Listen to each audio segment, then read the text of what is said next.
On April 22nd, Atlas debuted a new trailer for Metaphor ReFantazio titled The King's Trial. They also held a livestream that featured the trailer along with a deep dive showcase hosted by the game's director, Katsura Hashino. In this video, I'll first cover a few corrections from my previous Metaphor breakdown, before doing a shot-by-shot analysis of the new trailer, and then finish with a bunch of little details I noticed that occurred during the gameplay showcase that you might have overlooked. So let's begin.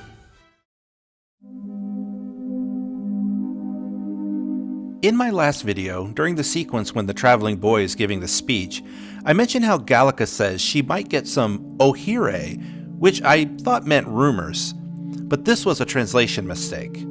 Shoyo Films in the comments pointed out that it's actually ohiniri, which is a tradition of twisting money into your favorite actor's clothes as a form of tip. So what she's really saying here is that while he's speaking, she can collect some money from those listening. This is interesting because it speaks to how much, or more accurately, how little money the protagonist and Gallica have. No doubt, many of his rivals in the royal tournament are wealthy, while I assume the traveling boy is more strapped for cash. I also wonder if collecting money here is part of the gameplay mechanic. I also mentioned that while in battle, depleting this yellow meter allows you to stagger your enemy and enter a command battle. But that's not exactly right.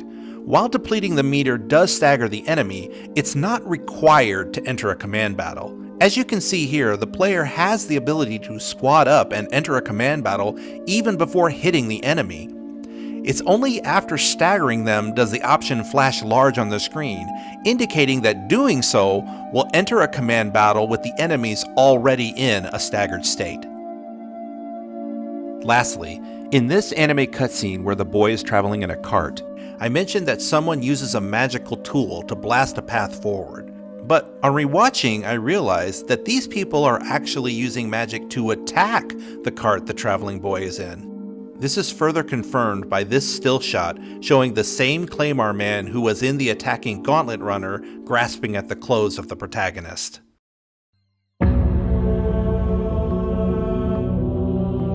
I truly believed that I might end the strife and discrimination that plagued our people across nigh endless years. A land grotesque as its people. The trailer begins at night in what appears to be the bedroom of the king. The nobleman, who I believe is named Lord Louise, is listening to the king say how he thought he could end the discrimination in Uchronia. We see examples of this taking place in the streets below. Lord Louise then says the nation is grotesque in its people, and I wager this cutscene takes place just before he slays the king, as was seen in the shot from the previous trailer. We also see the human named Homo Gorlo attacking the guards at the northern border fort. Let us speak of the old vulture's last grasp at power. The tournament for the throne. So, summing up, our first trial is to slay a monster.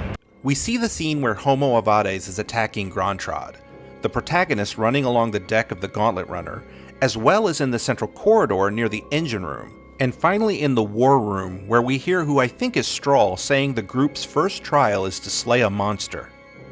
There are three options here: route map, requests and tactics, and check status. The first option takes you to the map, the second lets you view available quests, and the third likely lets you converse with your teammates sitting around you, much like you could in safe rooms in Persona 5. They zoom into the map and select to travel to the Abandoned Tomb to complete a quest called A Dagger, a Ring, and a Rake.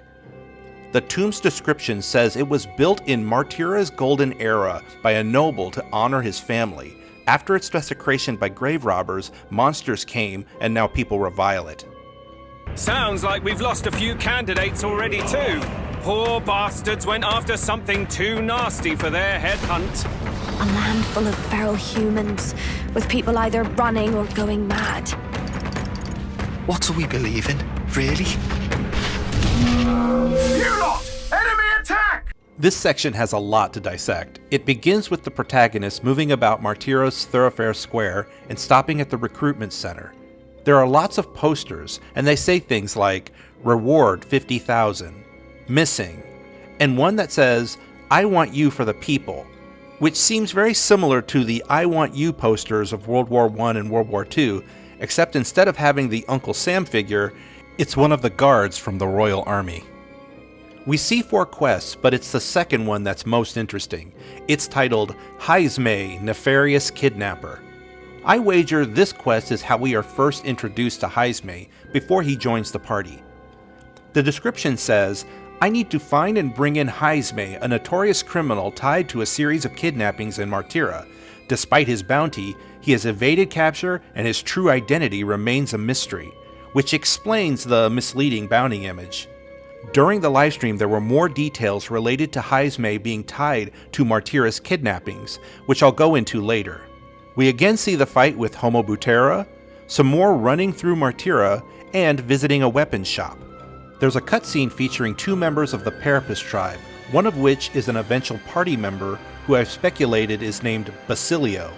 Both of them appeared in this shot from the first trailer. I think it's the younger one here who's asking, what do we believe in, really? As if questioning their loyalty. These 2 appear again later in this trailer. This is quickly followed by a scene of the Gauntlet runner being ambushed while the party is asleep. Hitting us while we're asleep is dirty fighting! We are then treated to some dungeon combat inside a dragon temple. The current mission shows the party is at Verga Island. You're in this race to become king, are you? Not exactly. We see our party approaching the desk of Lord Louise, who just happens to be surrounded by Basilio and his companion. Considering Basilio likely joins our party later, I get the impression any allegiance these 2 have with Louise is not going to last. Also, can we just take a moment to admire the way Juna walks? We zoom into the equipment screen and see some very interesting details. The first is that the traveling boy has been named. He is called Will. As you'll see during the livestream portion, there is indeed an option to name the protagonist in this game. What's also interesting is that this name only appears in the US trailer. In the Japanese trailer, he's still just called Traveling Boy, so it's not clear if this is indeed his canon name. We can also see this game's combat affinities. They are Slice, Pierce, Bash, Fire, Ice, Electric, Wind, Light, and Dark. I treat all tribes equally. Each ally of a different tribe. Fascinating. There's more combat, this time in a place called Krigante Castle. The main menu transitions into the party screen, and once again we see the protagonist is named Will.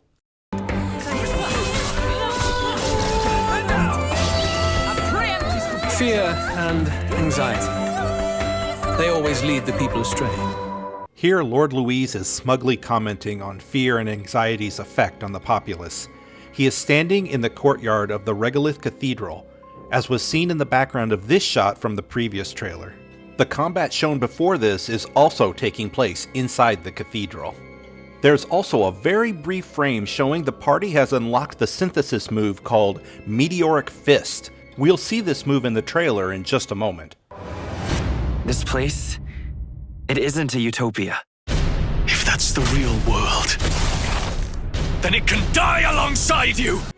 We see a city near a cliffside, or perhaps atop the giant face in the sky.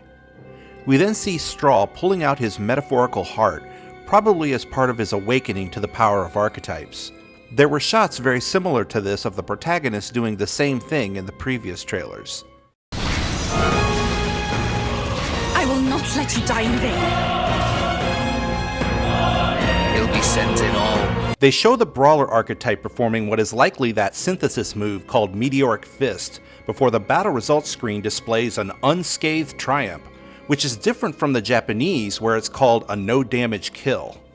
Traitors to the gallows. Not just us, but any innocent folks he doesn't find use for.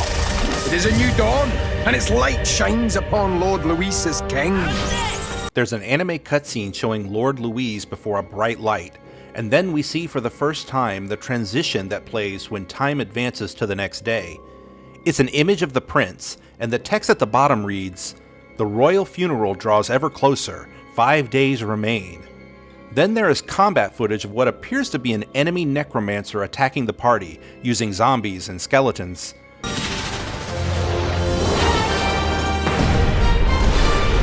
The race's outcome is beyond your meddling now. I must clear my head of these fantasies. In the end, clinging to a dream will do me no good. Footage of the Seeker archetype performing an attack while riding atop a sword is shown, before cutting to a round table of high-ranking nobles. Someone, possibly this Roag man from the first trailer, says you are no longer able to meddle in the election. After a brief shot of the mysterious Akademeia man, we see a shocking cutscene of Hulkenberg being struck down by the other Roag man who we saw in the last trailer as a party member. Interestingly, this footage was censored slightly to change the color of the blood to black instead of red as it appears in the Japanese trailer. There's then a shot of a Nydia tribe girl, possibly Juna with some very elaborate hair, standing in front of a crowd. It's possible she might be performing. The timing of this shot is also slightly different in the Japanese trailer. Knowing all this, I shall claim the ideals you abandoned and finish it in your stead.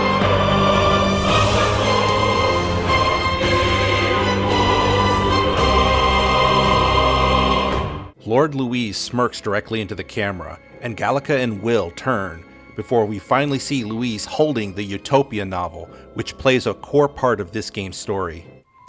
After the end logo, we're treated to some beautiful shots of the world.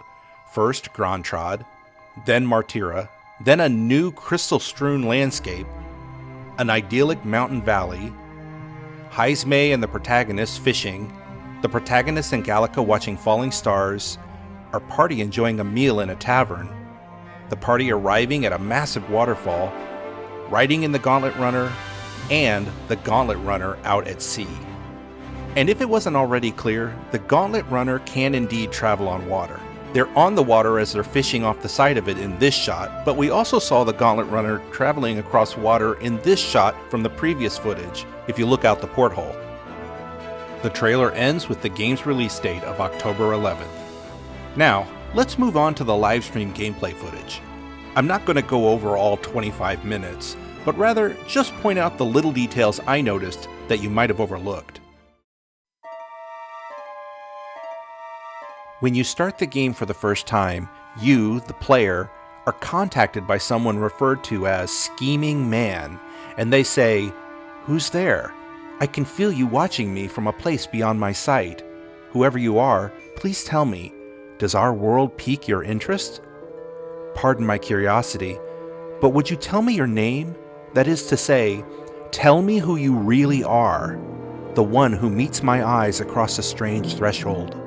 At this point, you're asked to enter your name. This is not the name of the protagonist. It's been made clear that the world of metaphor and our real world are fantasies of each other, and here it seems the game is going to completely break the fourth wall and treat the player as a known participant in the story. You, the player, are the one who guides the protagonist. As mentioned earlier, you will have an opportunity to name the protagonist himself later in the story. What I find particularly interesting about this is how much the developers of the game want to separate you, the player, from the character of the traveling boy. And by that, I mean that in previous Atlas games, most players saw themselves as being the protagonist in the story. Here, it's clear that they want you to consider the protagonist his own character. And if the game is going to require you enter your name, it's possible your name will somehow show up again later in the story. The new gameplay footage reveals that the game begins with the scene of the traveling boy in the cart on his way to Grantrad. Hulkenberg is there, but I don't think we've met her here just yet. The cart is then attacked by some men in a Gauntlet Runner, like I showed earlier, and this leads into the scene of the traveling boy and Gallica having to finish the crossing on foot. She says, "You don't look hurt though, so that's good news. You can move, right?" After this tutorial area, the protagonist eventually joins back up with the caravan. Another thing I noticed is that after any tutorials, they get added to your memorandum, which must be a sort of encyclopedia for the game. I can at least cast my usual spell for you.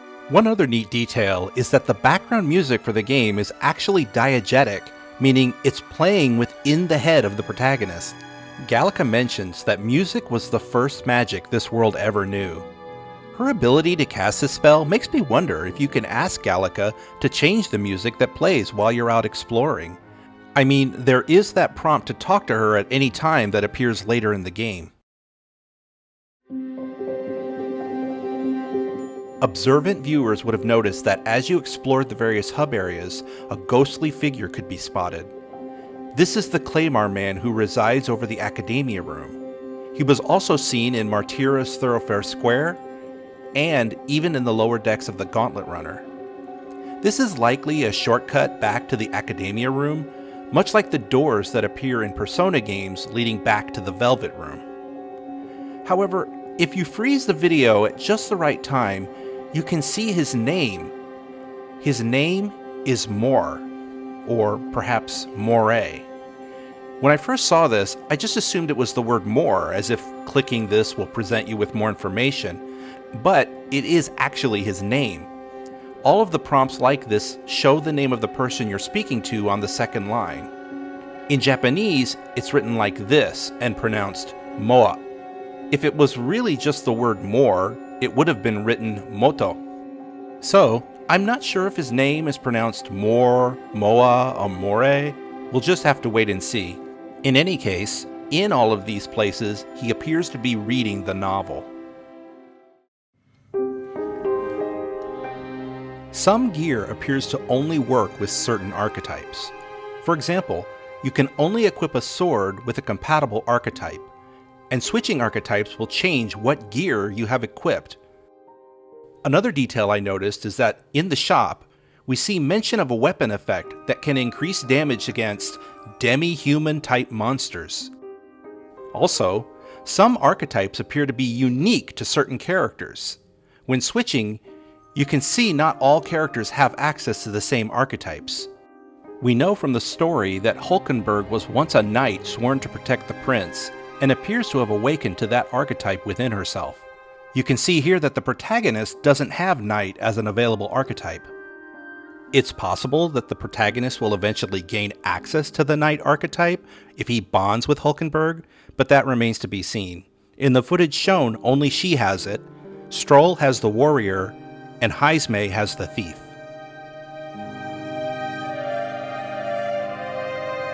Speaking of Heismay, it appears you will first meet up with him as part of a quest line tied to the city of Martira. When we first enter the town, you overhear someone saying, "Ugh, what will the guards do about this Heismay fellow?" along with others in the city worried about a swath of recent kidnappings. This woman says, "All of these rumors of abductions just makes my skin crawl. I can't stop thinking the buggers might be prowling around as we speak." Like I showed earlier, you pick up the Heismay quest at Martira's recruitment center. Later, while selecting an area north of Martira called Sandworm's Nest, Heismay says, the location of my exile. I thought it squarely in my past. But are you saying you have business there?" Here are some more interesting details about the Gauntlet runner. You can see that they use these tubes throughout the ship that allow the passengers to communicate with each other and the cockpit. We can even hear Nurse using them in this moment from the trailer. Hear not! Enemy attack! In the design sketch, it mentions that the runner itself was originally a tank used in war, but was repurposed to be a campaign vehicle. In Japanese, the Gauntlet runner is referred to as a gaisensha, which is a Japanese homonym that means both propaganda car and armored war tank. The design sketch also mentions that it was originally intended to be completely painted, but our party, or perhaps Nurus, didn't have enough funds to do so, which is why the paint job we see in the game is only partially finished. During the War Room scene, when reviewing your requests, you can access the network feature called Traveler's Voices, which lets you see the average party configuration from other players at the time they completed a certain quest. This feature is also available when roaming towns and cities, and even inside dungeons. which means this may also work similarly to the network features in the Persona games, where you can find out what other players chose to do on certain days, and perhaps even call for help while inside dungeons. While exploring the map, the party decides to do the quest that was shown earlier in the trailer. Gallica says, "This is where Cuculus wants us to find a ring for him, isn't it? I guess it's a tomb for some dead noble. Fun. Wanna go?" I think it's neat how most of the characters in the game speak in a more formal, fantasy-style English, while Gallica, being a magical fairy, has a more contemporary way of speaking. Stroll then says, "I don't trust that man as far as I can throw him, but we do need to recover Grius' dagger. On the bright side, the rumors say the tomb robbers haven't picked the place clean. We may come away with more than just a ring." Now that I think about it, we didn't ask the informant in Martyra about this place, but we can still go without that info. We'll have to make camp for tonight, meaning time will pass, but we'll arrive tomorrow. The question is, can we make it back by tomorrow night? To which Neuros chuckles, "Just leave it to me, so long as you don't go dragging your feet, of course." Strahl finishes with, "Okay, here we go. Don't forget, stay alert till we get there." The magical heart engine of the runner heats up and they depart. Exploring the runner, you'll see there's a toilet and a washroom on the left, and a pantry on the right, and in the kitchen, a cooking table. The cooking tutorial says you can whip up some food for you and your allies, and you'll need ingredients. Buy them, win them, or find them lying around. After you've made every dish at least once, you may learn how to create the, quote, ultimate culinary masterpiece. Here are a few details I noticed regarding combat. In the footage released so far, we can make out some of the game's status effects, or ailments. After the party is ambushed by this enemy, you can see that this results in Hulkenberg getting what might be the fear or despair ailment, which is represented by a screaming face, which bears a striking resemblance to the famous painting The Scream by Edvard Munch. In this blink and you'll miss it moment from the first trailer, Heismay can be seen having an ailment that could be hunger or possibly poison. It's a face that looks like it's drooling. You can make Redgrass Roasted Bidou, which restores some HP but also cures the burn ailment to one ally. When the party performs a squad ambush on this Manjula, a lion-looking monster, Heismay's eyes flash during the transition, indicating that he'll go first. The Manjula gets a status ailment due to the ambush. Heismay selects the skill Dark Sword, which has a chance to inflict the Forget ailment, indicated by this question mark icon. His attack hits for 369 damage, but doing so broke the previous ailment the Manjula had, which was Stun, indicated by this shiny halo icon. When you use Gallica's Face Eye ability in a dungeon, any enemies you highlight will list their level, along with any other supporting enemies that might appear in a resulting squad battle. In this example, you can see the result will be only one Manjula. While roaming around, a new minor human can be spotted, a fish with human legs called Homo Phios. Like the other humans, this one is clearly inspired by the works of Hieronymus Bosch. However, I haven't yet found the particular painting that this guy might appear in. Here's what using a synthesis move looks like. Once activated, the other teammate will turn to face the person casting and grant them some of their magic. This transitions into the attack animation, in this case, the synthesis move called Horse-Drawn Carriage. Lastly, when in a squad battle, I noticed that Gallica will often refer to the traveling boy as Captain.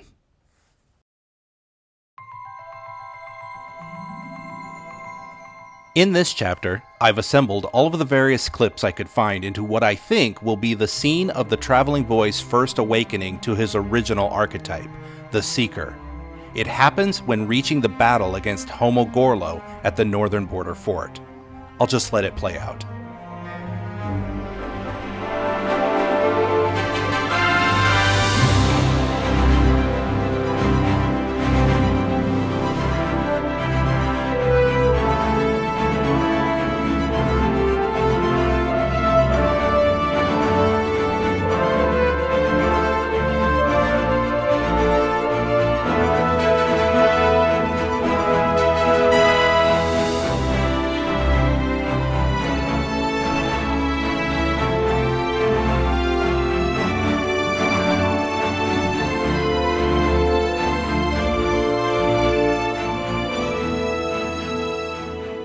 I like the detail of the Seeker's eyes matching the heterochromia eyes of the protagonist.